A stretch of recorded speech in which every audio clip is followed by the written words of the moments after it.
Tuesday. It is Tuesday, April 12th in the year 2022, and welcome to another edition of Tuesdays with Thom, brought to you by the Best Girl consulting firm. In our almost 2 years of doing Tuesdays, 81 shows, 82 including today, we've had few people repeat as guests. Repeat guests have been Daryl Big D Braden, one of the original basketball players during the inaugural basketball program at UAB, University of Alabama, Birmingham. Ken Kelly, chairman of First Independence Bank, are the two people that I remember who have repeated. Now, I'm sure the team here can tell me there's been somebody, one or two more or whatever, so I'm sure they will remind me. But today we break tradition with Fry Gallard, who was with us on July 27th of last year, and who at the time told us he was working with Cynthia Tucker on a new book and would love to come back. Well, today they are here, and we're glad they are to talk about their provocative new book, The Southernization of Democracy. Fry Gallard, writer in residence at the University of South Alabama, and I'm hoping I'm pronouncing your name right, but I think I got it right from the last time you were here, so we'll see. And we're glad they are to talk about their provocative new book. Fry is the author of more than 30 books about American history, politics, and culture. Cynthia Tucker is a journalist in residence at the University of South Alabama. She's a Pulitzer Prize-winning syndicated columnist and radio and television political commentator, and I'm proud to say a classmate of mine from our days at Auburn. The Southernization of Democracy is a series of linked essays considering the role of the South in shaping America's current political and cultural landscape. It should be interesting. We're looking forward to it. Now, this edition of Tuesday with Thom, of course, is sponsored by our partners, the Best Girl consulting firm. Best Girl has been providing customized solutions to executive issues for 34 years. Let's hear from Best Girl.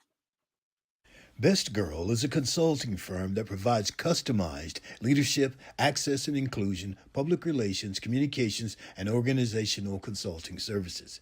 Clients include Fortune 500 companies, utilities, higher education institutions, small businesses, and associations.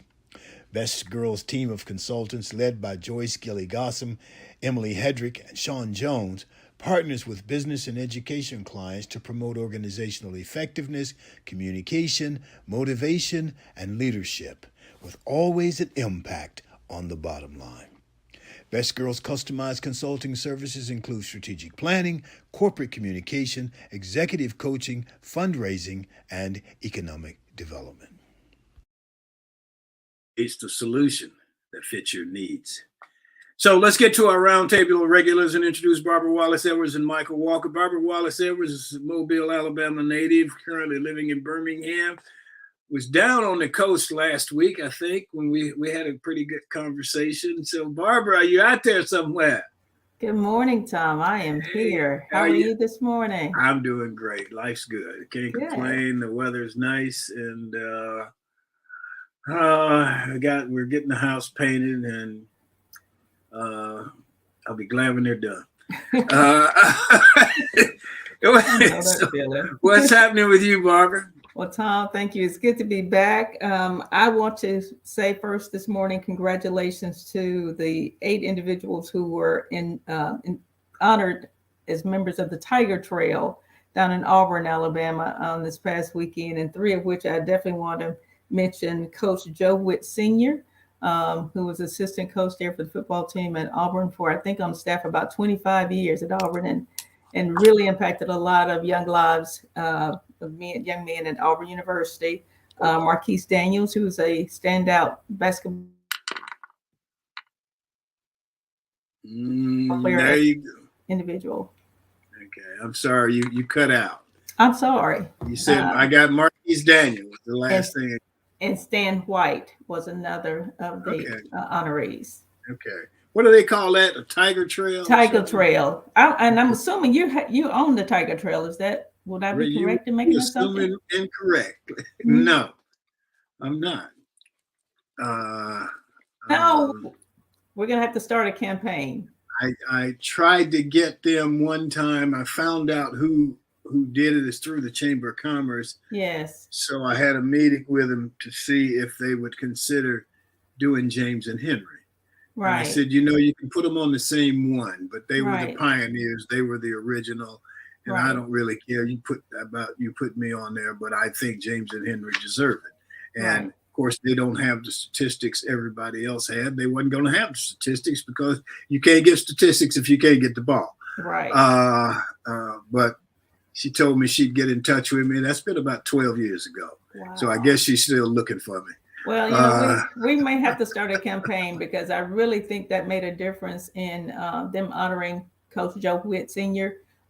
Because they had some statement that they really didn't do assistant coaches, and he may be the first assistant coach, I think, that has earned that honor. And so that was maybe the result of a lot of alums contacting the university and complaining about that.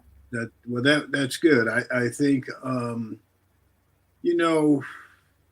it's a good thing, but you should have a broader criteria. Absolutely. As to why, whatever, and I've always advocated for Henry and James. Yes. And I always say, and I mean it, but they gave their lives to the university. Yes, they did. And so that would be good. I saw Coach Witt last time I was up there. And that was before the announcement, so I didn't get a chance to say anything to her. Okay. To the service station.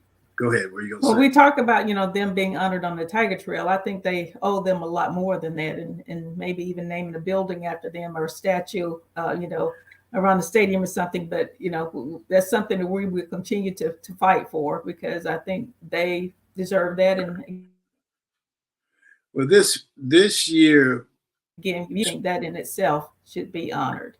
This year, especially regarding the basketball team, would have been a great opportunity. With the basketball team doing as well as they did, yes, would have been a great opportunity to just honor Henry in some way. Now, I think you guys know, and I've told you this, Sam Hayes, who wrote a book on Henry, Sam is doing a book on James now. And, oh, wow. And so that should come out in the fall. That would be great. I don't know. I don't know. There's a guy who's doing a book about the 1972 team, which was nicknamed the Amazons, and it was a great team, and blah blah blah. And so he sent out a release form for the cover photo, and it had about 20 guys on the cover. It was a locker room shot with Suge, and James wasn't in the photo. Wow. And so he can't do it unless he gets everybody's permission. So I won't give him my permission because James isn't in the picture. Thank you, Thom. And it's 2022, man. He said, well, James wasn't in the photo. It's 2022. Photoshop him in there. Exactly. Do something. Right. Exactly. But so anyway. Use another photo. It doesn't have to be that one.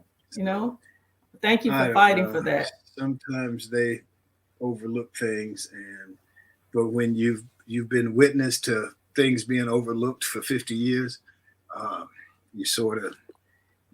don't know. I'm Mitzi told me last night. I talked to Mitzi Jackson last night. Mitzi said, well, they say I'm a troublemaker.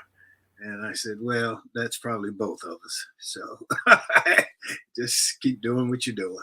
That's right. So, that's right. Let's get Michael Walker on here. Michael, how are you, man?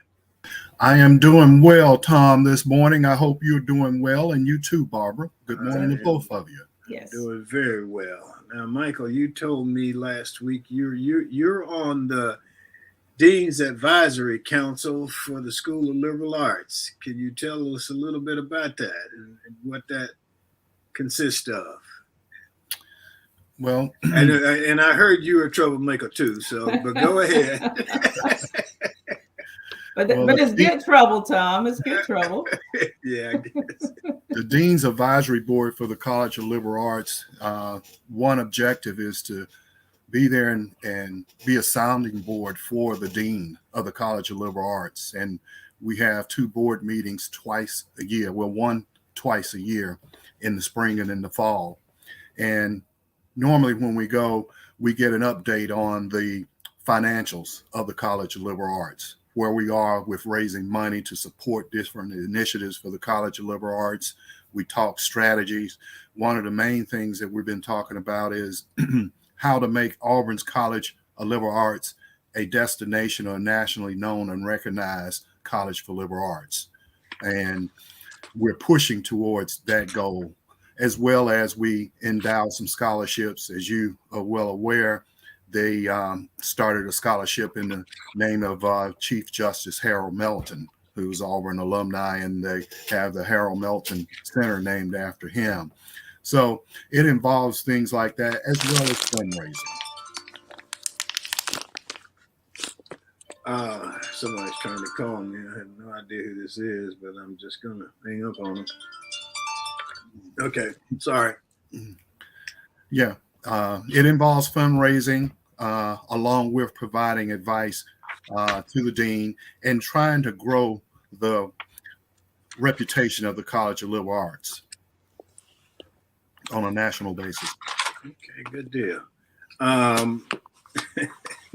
You were a liberal arts grad. I guess I was. I guess so. So we've got, and we'll get to this in a minute, but we got Cynthia Tucker on here today, who's an Auburn grad and was one of the few people I could find who was there when I was there. So now, did you guys overlap with Cynthia? Yes. Yes. Yes. Okay. I think her senior year was my Freshman year. freshman, but Okay, good deal. I think she was a year or two behind me. But, unlike a lot of the black kids there, we actually had a class together. So I had a class that had another black person in it. So that's good, because I think Michael and I came to school together. I don't know if we ever had a class together in 4 years. No, we did not. No. Never had the same class. Well, that was because of numbers. Joe Nathan, I don't think you guys knew. Yeah, with Joe Nathan Allen, we had a class together. Okay. And, Hope Rachel, she taught English. Woo, she was tough, buddy. She was. She dressed, and I don't mean this to be ugly, and I don't mean this to be offensive, but she dressed up like a witch. And she would show up with these long flowing witch clothes on, and she had this long black hair down her back, and you better pay attention because she'd flunk the hell out of you, buddy. I mean, she would flunk them left and right. And Wow. so I got out of there. So what else? What else you guys got going on? Well, Tom, I'd just like to let our viewers know that on Friday, the House passed H.R. 3807, which is a bill that's going to designate $55 billion to replenish the small business grant program. And the aim is to help small businesses in America that were hardest hit and affected by COVID. And 42 billion of the 55 billion will go to restaurants, food trucks, wineries, breweries, and bakeries. And then the remaining 13 billion will go to small businesses that operate gyms, event venues, theaters, transportation, and sports teams. And if you want to get more information about it, you can contact the Small Business Administration and apply there. It still has to go through Senate, but it passed through the House of Representatives 230 to 202, I believe. So as you know, there's a lot of resurgence with COVID right now, especially in the Northeast and other places like that. And the government is looking at maybe making some adjustments for people from a financial standpoint, because especially small businesses, they're still feeling the repercussions. So, but that's a good thing that they have this money available for small businesses, especially those restaurants and food trucks, because there are a lot of really small mom and pop operations that operate food trucks, and they were just completely shut down.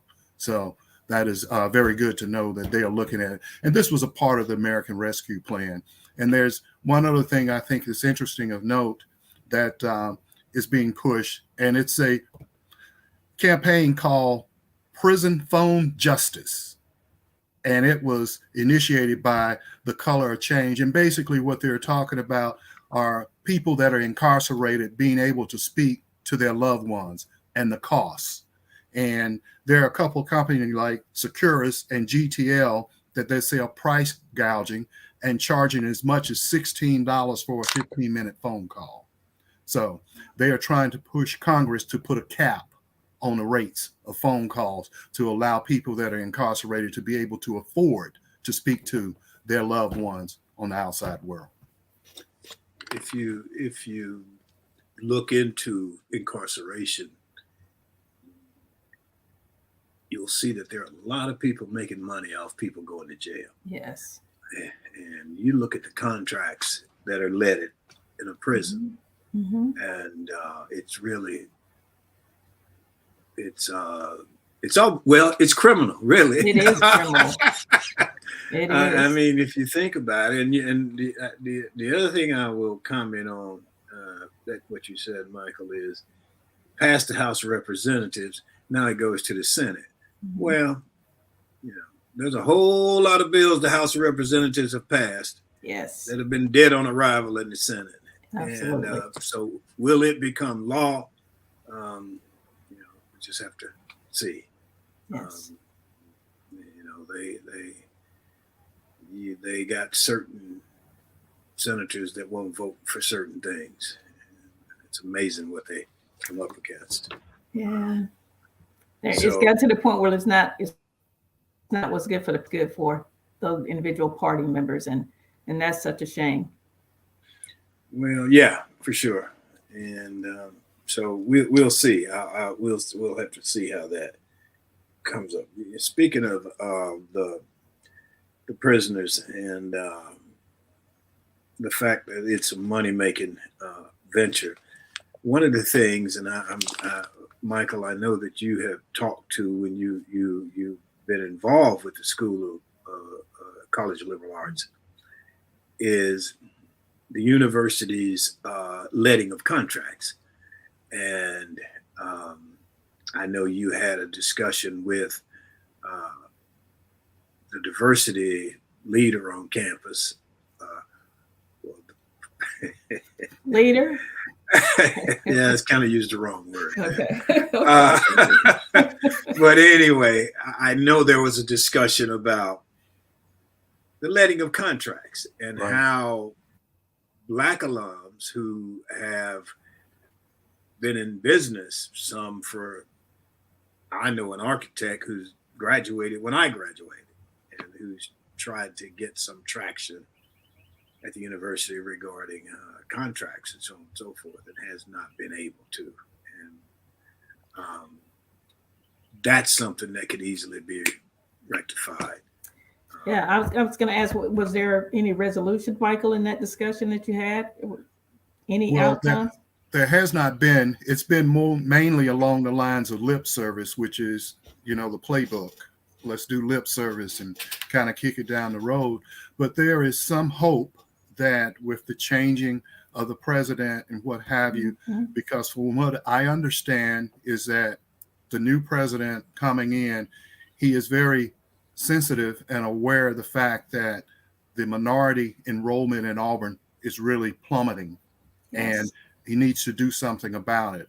I had the opportunity this past week to speak with one of the people that's involved in a small group of people that have been talking to the incoming president. And I made the comment, just what Thom mentioned just a minute ago. I said to him, I said, we talk about not having to underserve enrollment numbers rise. I said, but you got to do two things. And Barbara, you heard me say this before. I said, Auburn needs to go to the middle schools and talk to students about Auburn University and recruit them just like they go there to recruit football, basketball players, all the athletes. You got to start early. You can't wait till they get in 11th and 12th grade and then go and say, hey, come look at Auburn. Yes. And he agreed with me. And I said, and on the flip side of that is that Auburn has over $1 billion budget for building and doing different things every year. And they're supported by taxpayer money. Mm-hmm. However, when it comes to awarding of contracts, you don't see any minorities or African Americans receiving contracts Right. at Auburn. And I said, if the alumni from Auburn that have professional licenses, such as architects and, engineers and what have you, if they were to be given an opportunity to participate in the contracts at Auburn because of the economic engine it is, what do you think their kids would do? Where would they want to go to school? Right. And the guy said this to me, he said, Auburn. I said, exactly right. Right. I said, so we need to shore that up and make that a part of the program. So I have been told that I may be a part of that discussion moving forward, and I'm going to continue to push that narrative. Very good. Very good. It is very good, and it's very deep. They're not simple solutions, but in my opinion, they're really easy solutions. They are. You just do what's right. If you think about it, and I know one of the guys who has been raising this subject,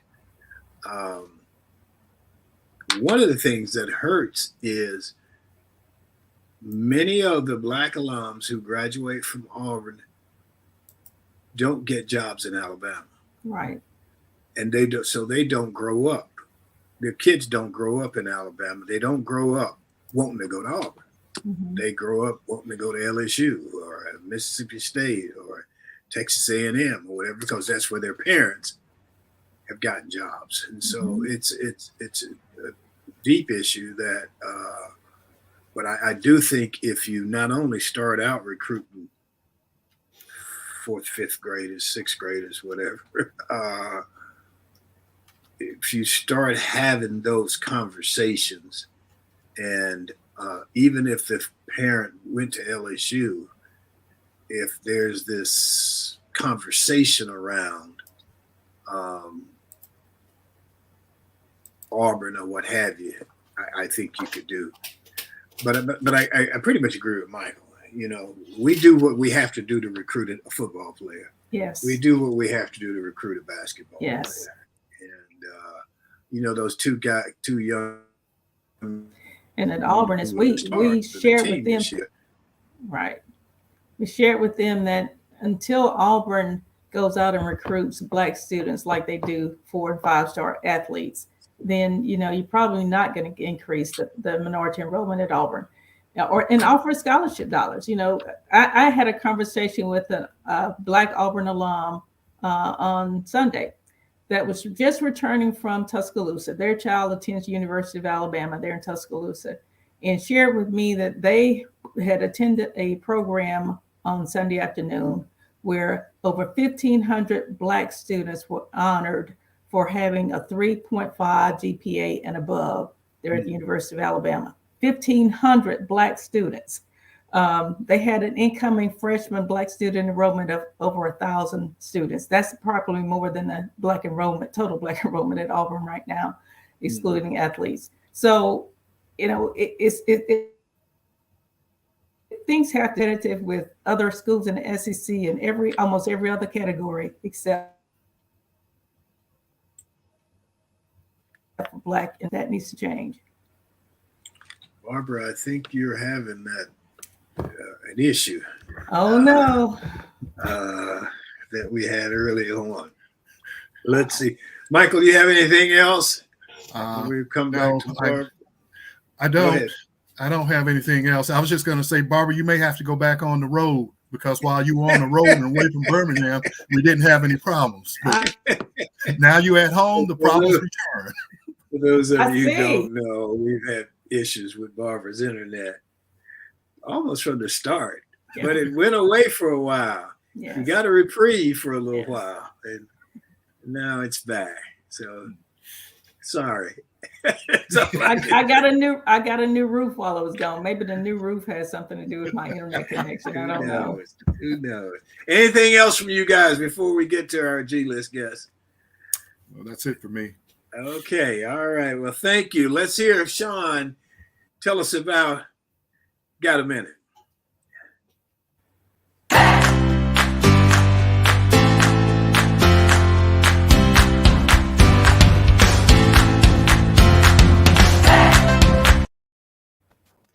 Great morning.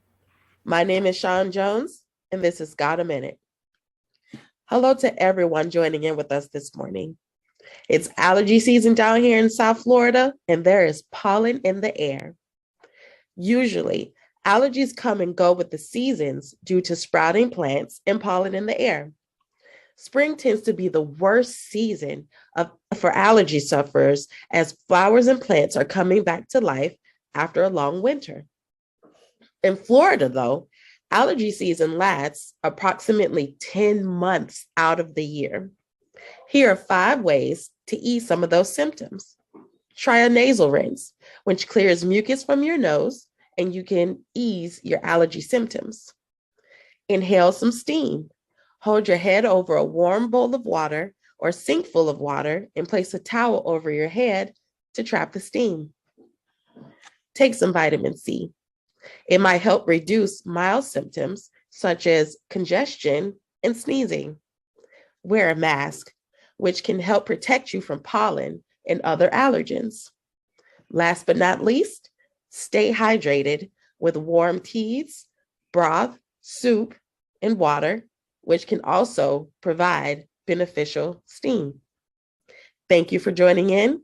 My name is Sean Jones, and this is Got a Minute.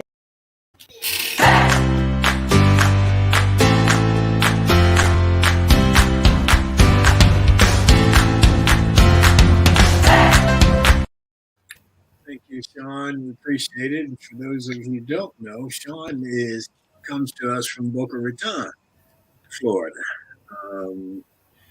I guess I can do that little thing now. Barbara is in Birmingham. Michael is in Atlanta. And Emily is in Auburn. And our 2 guests today are coming to us from South Alabama, Mobile area. So anyway, thank you, Sean. We appreciate it. So let's get to our D-list guest for today. Remember, Hollywood has the A-list, and here on Tuesdays with Thom, we have the G-list. And our G-list guests today are Fry Gillard and Cynthia Tucker. So Fry is a writer in residence. You may have met him here on July 27th when he was here. He's a writer in residence, University of South Alabama. He's the author of more than 30 books about American history, politics, and culture. Among his award-winning titles are A Hard Rain, America in 1960, Cradle of Freedom, Alabama and the Movement That Changed America, and Watermelon Wine. I'd like to know what that's about. The Spirit of Country Music. His byline has appeared in The Guardian, The Washington Post, The Journal of American History, The Bitter Southerner, and The Oxford American. We look forward to hearing from both he and Cynthia on the Southernization of America. Cynthia Tucker is a journalist in residence at the University of South Alabama. She's a Pulitzer Prize-winning syndicated columnist and radio, TV political commentator. Her columns have appeared in newspapers around the country. She's also written for The Bitter Southerner, Essence, and Southern Living. Her latest project, of course, is the project with Fry. They've written it together, The Southernization of America, A Story of Democracy in the Balance. Released this spring by New South Books. So good morning to you all, Cynthia and Fry. Good morning. Good morning. How we doing? All Doing good well, here. glad to be here. Okay. So, and I have to say that Cynthia and I went to Auburn together, had classes together. I think we're in some kind of Hall of Fame for actually having 2 blacks in a class at that time. I think that's probably true. Yes. So, who's going to kick this off? Whose idea was the colonization of democracy? Well, I was talking to Southernization. I'm sorry. Southernization of America, the Story of Democracy in the Balance. Yeah, I was talking to Randall Williams, who is the editor-in-chief at New South Books. Okay. And he said, we need a short book about our current political moment and the influence that the South has had on the country as a whole, both for good and for bad. And he said, would you like to write such a thing? And I said, yeah, that sounds worthwhile, but I'd like to, include my friend Cynthia Tucker in that, and get two perspectives from friends and colleagues at the University of South Alabama, but two native Alabamians, one white, one African American, and put our minds together a little bit and talk about this whole subject. And so Randall was very excited about adding a Pulitzer Prize winner to the project, because he's no dummy, and so we did, and we had a really good time doing it. We found that we worked really well together, and found that our perspectives were very similar, really almost identical on what's going on in the country. Okay. Did you have anything that you guys disagreed on? Not really. It's interesting to think about the fact that Fry and I grew up on opposite sides of the color line. I'm old enough, Thom, as you know, to remember Jim Crow. Much of my education in the early years, elementary and middle school, was segregated. I remember, white and colored restrooms and doctor's offices, and water fountains, even, as ridiculous as that is. And Fry grew up in a privileged white background, I think early on not really recognizing what was going on the other side of the color line. But, as he got older, his eyes were open through his experiences. And we've come to a place where we see the South and the nation, quite frankly, in much the same way. Our perspectives are very similar on what the South has been, what it has offered the nation, as Fry just said, for good and for ill, and what it can offer the nation going forward. The South seems to have more of an influence on the overall political structure today. That's just my opinion from watching news. How do you guys feel about that? There was obviously this strategy by, I hate to put labels on people, but I'm say conservative Republicans or what have you, to dominate the Southern landscape as far as politics goes. And it seems as though they've done that. Do you guys, has the South got more of an influence than it had in the past? Wallace had pretty much an influence, but I'll let you guys just take that and run with it. Cynthia, you take that. You start with that. Well, part of our thesis is that the South has had an outsized influence on the nation's culture and politics. But it starts at the beginning, the founding of the country. Thomas Jefferson was a Southerner. He wrote these brilliant, noble words about the equality of all men, freedom, citizenship for all in the nation's founding documents, yet he held slaves. The nation's founding led us to that awful 3/5 compromise, where basically Black people were not considered whole human beings. So I would argue that the South has long had an outsized influence on the country. And do I think that has become even more predominant? Yes, I do. Fry, what would you like to add? Well, I think it continues. I think you can trace a through line of the South's influence all the way, all the way from the very founding of the country, really from colonial times, when the South was the epicenter of slavery in the country, and so it became the epicenter of racism in the country. On through the founding of the country, the Civil War, and then Reconstruction.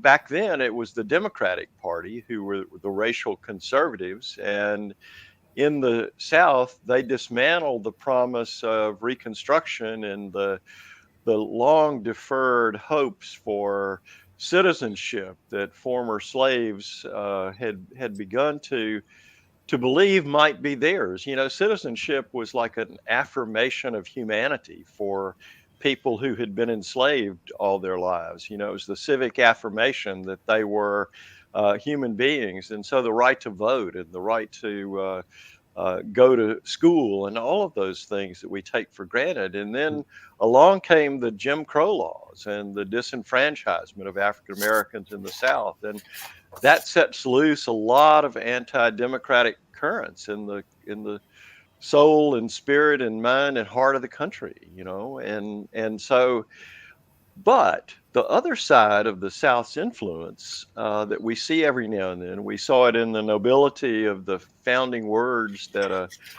Thomas Jefferson handed the country that pulled us in the direction of greater inclusion. We also saw it in things like the Civil Rights Movement, the Civil Rights South in the 1960s, the South of Martin Luther King Jr., the South of John Lewis. These were Southerners also who gave to the country a vision of how a great country could be an even better country because more people could be involved in the American democratic experiment. And so, and then you had in the years right after the Civil Rights Movement, you had this emergence of what we called at the time New South governors. You had Republican Linwood Holton in Virginia. You had Reuben Askew in Florida. You had Jimmy Carter in Georgia, Jim Hunt in North Carolina, and all of them talked about putting segregation behind us, putting racial discrimination behind us, becoming the South leading the way for the country coming to terms with its racial problems. Jimmy Carter, when he won the Democratic nomination for president in 1976, stood on the podium with Martin Luther King Sr., two native Georgians, celebrating this moment together. So that's another South that we see. And we've seen it more recently in Georgia with Stacey Abrams and Raphael Warnock and John Ossoff, and the fact that Georgia helped give Joe Biden the winning margin in the 2020 election to defeat Donald Trump, who had begun to identify, with, in our view, the worst of the South. Trump had embraced Confederate monuments and all of those things. This guy from Queens, New York, who wouldn't have known a Confederate monument, and may still not. May still not. So, somebody pointed it out to him. So yeah. So there you go. It's a complicated legacy from the South, and we try to explore all of that and say that there are glimmers of hope, but there's a lot of reason to worry that our democratic experiment is really in peril. Look, yeah. I want to get Michael and Barbara on, but let me just ask one quick question. Why did you guys go with the format of essays? Was that a quicker way, a better way, to get more information in, or what have you? Just curious. Well, it turned out to be an easier book to write, to take that route, I think, for both of us, in part because we lived through so much of what we wrote about as journalists. We had covered this over our newspaper careers and later writing careers. But the idea started actually when the editor from New South Books talked to Fry Gilliard. He said to Fry, we would like for you to follow up on a book that was written in the 70s by a well-known Southern journalist named John Edgerton. He wrote The Americanization of Dixie. The Southernization of America. That was the title of his book. And he was doing the same thing basically that Fry and I have tried to do. He looked out on the landscape. He saw that the South, in many ways, was becoming more like the nation. It was because of interstate highways, travel, television. It was becoming more like the nation, not as cut off as it had been historically. But he also saw that he said that the South and the nation were not so much exchanging strengths as exchanging sins. He was something of a pessimist. He worried that the nation was giving the South some of its worst instincts, materialism, shopping malls everywhere, and that the South was giving the nation some of its worst instincts, racism, xenophobia, and he wasn't sure which way the nation was going to go. Were we going to go toward the path of building a more perfect union, or were we going to go in the wrong direction? And again, he published in the 1970s, and Randall asked Fry, it was a book of essays, by the way, and Randall asked Fry, and later me, I'm happy to say, to follow that book. So we were taking the same formula that Edgerton had used writing essays. And it did happen, as I said, because Fry and I lived through so much of this. It required some research, but not a lot. Yeah, I think I was sort of in that era as well. Yes. I've got a couple questions, but let me get Barbara and Michael on. They got some questions. Barbara, what you got? Good morning, Cynthia and Fry. Good morning. I have a question about there's something I like to call the dog whistle political campaign ads, and we know in the state of Alabama there's a lot of ads out there, and what these candidates are using is not true. And you all talked about something in your book that I think may be where this whole mindset or process sort of started with Lee Atwater in the presidential campaign in 1988. Can you all talk about that a little bit more? Right? Well, Lee Atwater was a Republican strategist from South Carolina. Very bright young man, white guy, in his late 30s at the time. He had lived a privileged life. Things had pretty much fallen into place for him. He was a political conservative, although culturally it was interesting. He loved rock and roll music, and he loved soul music. He loved black music, but his politics were conservative, and he was not afraid to use the issue of race. And so when George H.W. Bush was running against Michael Dukakis, the Democratic nominee for president in 1988. Michael Dukakis he didn't initiate, but he expanded a weekend furlough program for prisoners who were incarcerated in the state of Massachusetts. And one of those prisoners, an African-American man, committed a violent crime while he was out on weekend furlough. And so Lee Atwater said famously, we're going to make it seem like Willie Horton, this prisoner who had committed this crime, is Michael Dukakis's running mate. And so they a PAC associated with or supporting the Bush campaign began running these ads, and it was just devastating to Dukakis. Now, you could debate the wisdom of the furlough program, including a violent offender, but that wasn't what happened. What happened was that Lee Atwater appealed to this deep fear out there in the land of black crime. Later, Lee Atwater developed cancer. And as he was staring death in the face at the age of 40, um, he said he was sorry. He wrote a magazine article saying he was sorry for what he had done.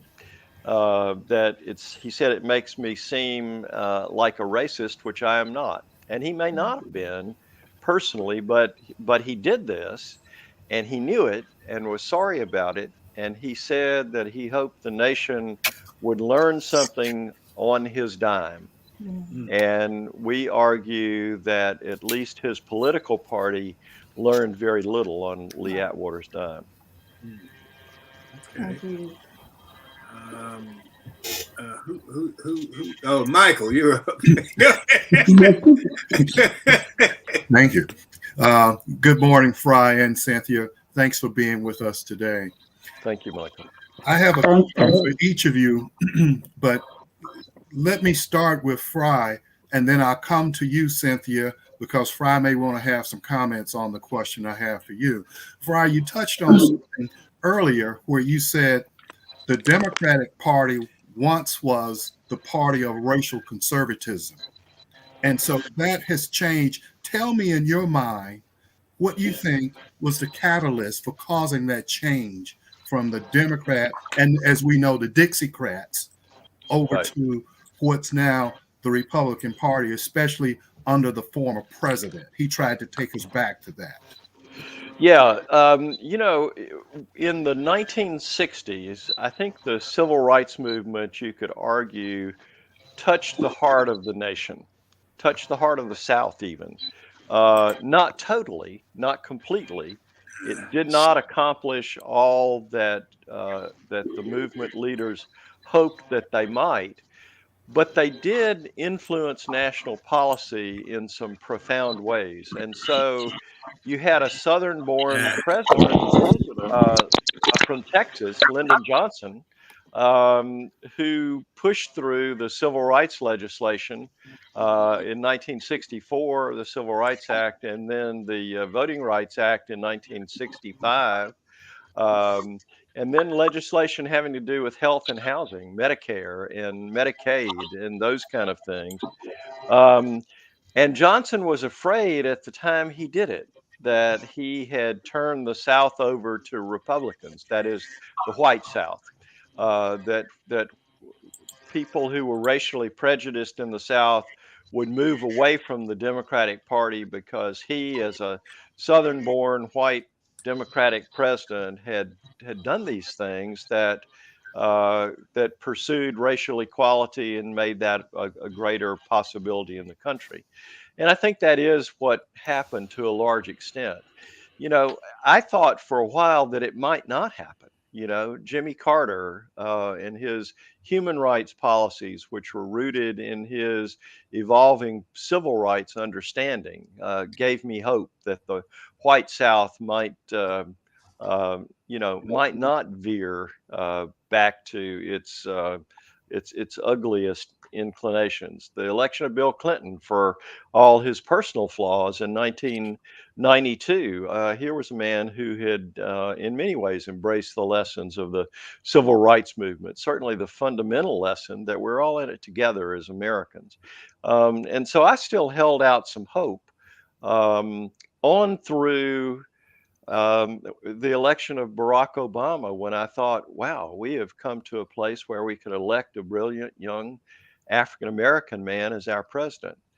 And then we saw the ugliness and the starkness of the racial backlash against President Obama. I'm not talking about disagreement with this policy or that policy. I'm talking about birtherism and the belief that he was a Muslim, the belief that he wasn't even born in this country. All of that was just stupid and mean-spirited. And so that's when I began to think, oh, yeah, the worst of the South is spreading to the rest of the country, and this is deeply disturbing. Okay. Well, Cynthia, as a follow-up, with your knowledge of politics and writing about politics, where do you see us now and where do you think we're heading? And the reason why I say that, we have a new president in office now. We have Ketanji Brown, the first African-American woman that's elected to the Supreme Court. And she was supported by 3 Republicans, Murkowski and Susan Collins and Mitt Romney. The rest of the Republicans voted against her, even though they knew she had superb qualifications and credentials. So tell me, in your mind, where do you think we're moving to now? Well, let me first, Michael, I have to take this moment to celebrate Justice Ketanji Brown Jackson. I get to say Justice Ketanji Brown Jackson. I wrote a column on the same day that she was confirmed, where I basically quoted Cory Booker saying, no matter what else is going on at this moment, nobody's going to steal my joy, because it's such a profound history-making moment that we not only have the first Black woman on the court. Let me also say she has an African name. She has distinctly brown skin and natural hair. And I gotta tell you, I made sure, I'm the very old mother of a 13-year-old daughter.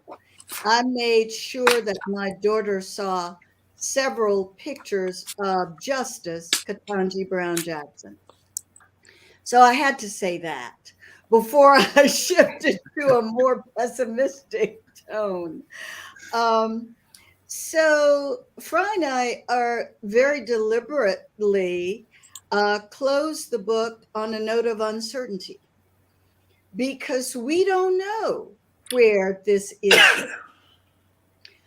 We don't know whether the nation will continue toward this more perfect union, or whether we will backtrack and fall into an autocracy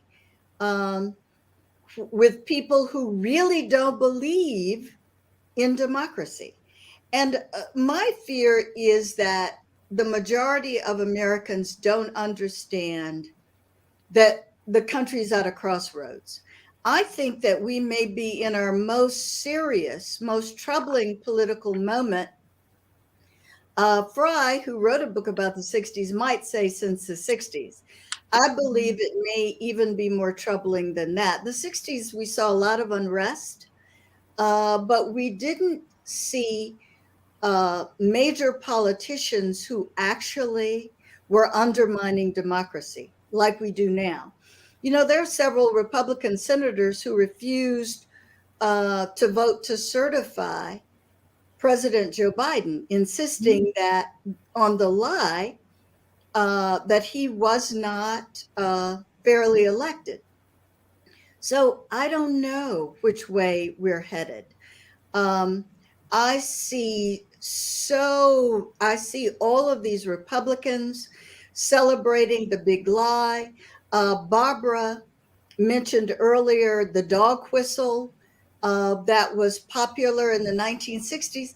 Barbara, I'm not seeing a dog whistle these days. I'm seeing white Republicans with a foghorn being explicitly racist. Yes. Marjorie Taylor Greene has attended white nationalist rallies and has gotten very little pushback from her party on that. That would have been unacceptable since the days of Strom Thurmond, quite frankly. Right. I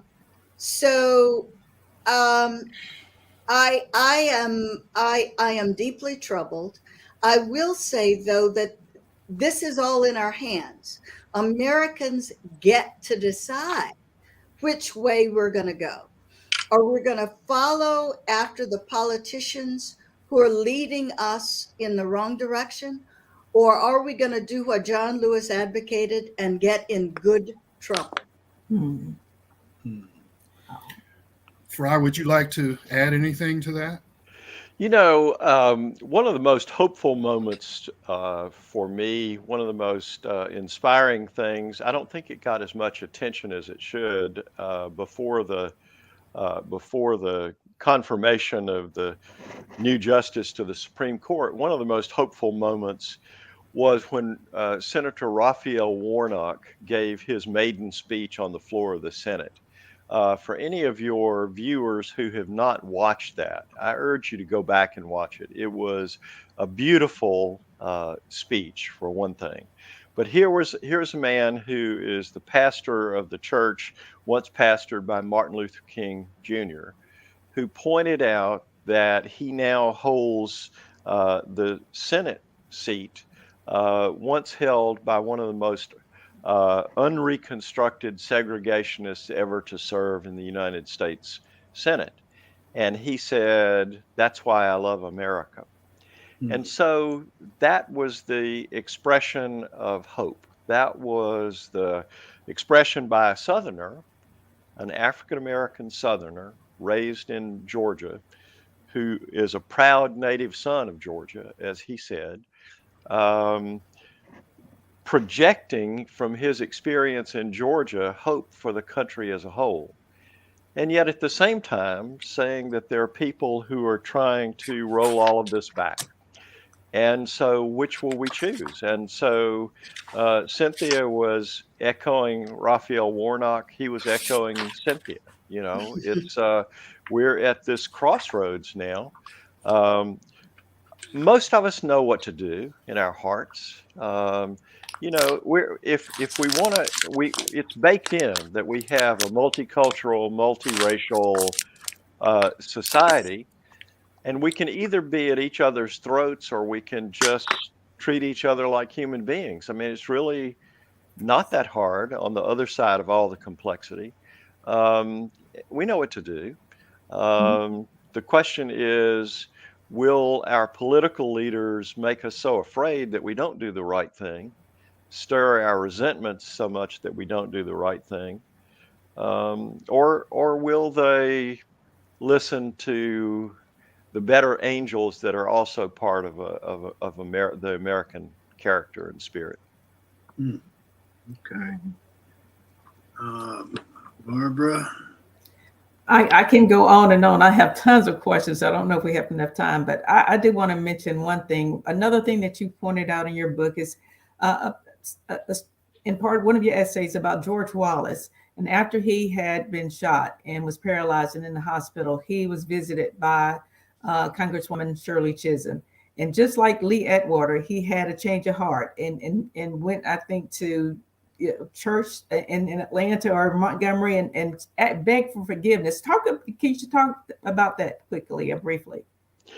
Yeah, since I wrote that piece of it, visit by Shirley Chisholm, who was, one of the pioneering African American women in the U.S. Congress, one of the great members of Congress in our history. When George Wallace got shot, Shirley Chisholm was running for president, first Black woman to do that seeking the nomination of one of our two major parties. And she left the campaign trail and went to the hospital in Maryland, where Wallace was lying paralyzed from the waist down in deep pain, to tell him that she was sorry that this had happened to him. Not personally responsible sorry, but just that she was sorry for his pain. And he said to her, "What would your people say if they knew you were here?" And she said, "It doesn't matter. What happened to you should not happen to anybody." And Peggy Wallace Kennedy, his then young daughter, saw this and saw her father and Shirley Chisholm praying together. And she really believed that it set off a period of years of introspection by her father, in which he did come, she felt, to a genuine remorse about his political career on the stage in the 1960s, where he did so much damage. It's interesting because other people who encountered Wallace in that time, like Congressman John Lewis, also believed Wallace had a genuine change of heart. And they saw that as a hopeful kind of metaphor for the country. If George Wallace can change, my goodness, anybody in the country can change. Now, that may say more about John Lewis and his generosity of spirit than it does George Wallace. You can decide what you want about Wallace, but the point is, this was a moment where this was, no matter how you slice it, a moment of symbolic hope for the country, that meant a lot to Shirley Chisholm, that Peggy Wallace thought meant a lot to her father, that meant a lot to to John Lewis. And so we make of it what we will. I'd like to comment. It's interesting, and I've always wondered what he meant, but maybe your book and your comments will help me to understand what he meant. But we used to fly out of Montgomery as a football team, and Wallace would come to the airport to see us off in his wheelchair. And I was the radical on the team. Of course, I wasn't, but I had a thought in my head, so that made me radical. But so the whole thing, as we're in line and we're going by to shake his hand to go, the question, Gossam, are you gonna shake his hand? Gossam, you gonna shake his hand? Of course I'm gonna shake. It's the governor, man. Hell, I want to play tomorrow. So I would go by and I'd shake his hand, and every time he gave me a smile, and then he said, "Believe it or not, I'm on your side." And I've thought about that since then. Like, what the hell was he talking about? But maybe you're helping me clear that up a little bit. So I don't know. And I remember when, Cynthia, you may recall, I think it was Love Scales was the homecoming queen or something. Yes. And he had to had to escort her. Right. And he did. So I don't know. I've heard some people, some of the Black gentlemen who have been involved in politics over the years, talk about their relationship with him after he was injured, and just the kind of relationship that they had. So, I think it is certainly possible that Wallace had a genuine change of heart, as did Lee Atwater. What I wonder about is why it takes a near-death experience for that to happen, because Marjorie Taylor Greene is such a nutcase. She's a congresswoman from Georgia. She may not know any better, but there are clearly white politicians who do. Josh Hawley knows better. He's a senator. Right. Ted Cruz knows better. Yes. And what they have decided to do is mimic the early George Wallace. It is so easy to whip up people's fear and resentment to get white people to vote for them. And all they think about is their own personal ambition. Yes. Yes. They don't think about leading the country in the right direction. Yeah, it's appalling, and we've always had that in this country. We've always thought in code. White secessionists talked about states' rights when they meant slavery. George Wallace talked about states' rights when they meant segregation. Ronald Reagan talked about states' rights in Philadelphia, Mississippi, on one of his first campaign stops in 1980, the place where 3 civil rights workers were taken out and murdered. And he didn't mention that. And people knew in the audience what he was doing there. And then Lord knows today, as Cynthia said, they've traded in the dog whistles for foghorns, and it's just an appalling thing to see, the cynicism of it, the meanness of it, that calculation that they make, that the great American mean streak is the thing that defines us more than anything else. And boy, if you whip it up and stir it up, it can be a self-fulfilling prophecy. Okay. Michael, Barbara, you guys got anything else? The only thing I'd like to say is just make a comment off of both what Cynthia and Fry said.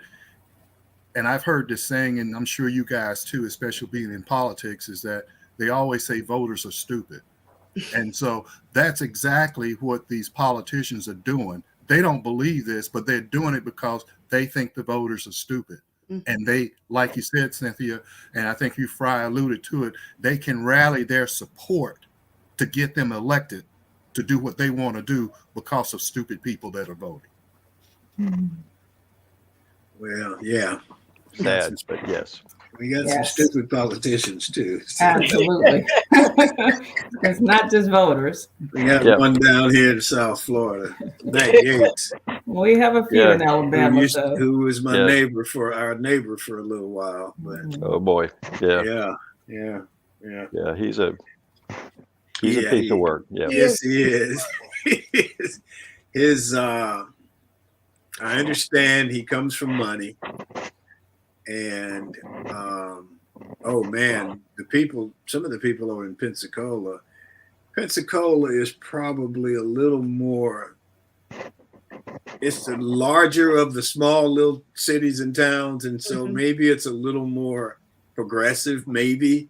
But man, they put billboards up over there when he got into it about this thing and having relations with young girls and stuff, all those accusations that came out.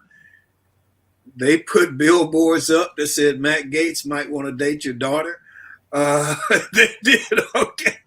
They've put billboards up because he got a lot of DUIs as a young man. So I don't know. It's interesting how he keeps getting reelected because there are a lot of people that don't like him. But I think he's a safe vote. You know, there are people who will be running for office here, and you know they're running for office of maybe county commissioner, and their thing that they harp on or that they hang their hat on is they're conservative. Well, what does that mean? You know, tell me what that means in terms of being a county commissioner. You know, but people don't challenge them. They don't ask them. They just, you know, he's conservatives, and so you know, I'm for him. And so anyway, I don't know. Hopefully we can move on. But you know, anything else from anybody? I just want to say thank you to Cynthia and Fry. This has been, you know, a wonderful show, and I loved your book. I hope all of our listeners, people that are watching, will go out and purchase it, and I'm going to continue to spread the word about it. Thank you so much for joining us today. Thank you. Thank you, Barbara. For having us. Certainly, I really enjoyed it. I thought it was a great conversation. So thank you. Yes. Thank you very much for coming to visit with us. Appreciate it. We appreciate it, Michael. Thanks.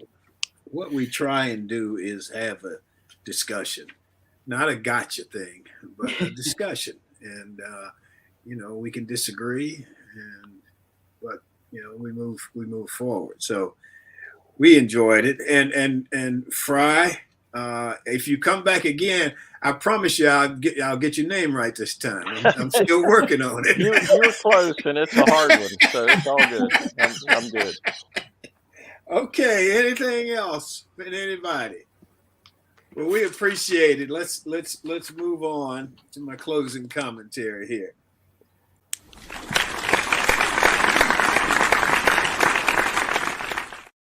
Well, perhaps you've heard that no one wants to work. That's what everybody says. The New York Times Magazine declared it in its cover in February. In the issue, writer Noreen Malone explained that amid widespread employee dissatisfaction and the Great Resignation, the pandemic has alerted new swaths of people to their distaste for their jobs. Under the headline, "Everyone has a job and nobody's happy," Kevin T. Dugan, New York Magazine, wrote that even though the number of jobs may be outstanding, the quality of those jobs has been eroding. I feel there is some truth to that. But is it true that Americans don't want to work anymore? Are you sure that no one wants to work anymore? Let's see. The unemployment rate is under 4%. More than 80% of prime age workers are employed or looking for work. The labor force participation rate for workers ages 25 to 54 is now higher than it was during the Obama administration. So these facts don't really describe a country where, quote, no one wants to work. They describe a country where almost everybody wants to work and where many non-workers, including many mothers and caregivers, desperately want to get back to work but can't. The Great Resignation is a dramatic shift in worker sentiment. It's a dramatic shift in worker opportunity. Is it really about quitting jobs or is it about switching jobs? In 2021, the accommodation and food sector service, think about hotels and restaurants, experienced more quits than any other part of the economy. But rather than losing workers, this sector led all categories in job growth by adding 2 million employees. In other sectors too, the elevated quit rate is largely the result of workers swapping employers to make more money or going out on their own, starting their own businesses. For this reason, we probably shouldn't even call it the Great Resignation. It's more like the Great Job Switcheroo. We'll continue to follow it and see where it goes from here. And that's how I see it on this April the 12th in the year 2022. And this is our show for today. I want to thank the audience. We appreciate you. Hope you guys enjoyed it. Thank Michael and Barbara. Thank our G-List guest, Fry and Cynthia. Thank our sponsor, Best Girl Inc. Thank Emily Hedrick, the communicator, Sean Jones, the organizer and producer. Enjoy yourself. Make every day count. Stay safe. Peace.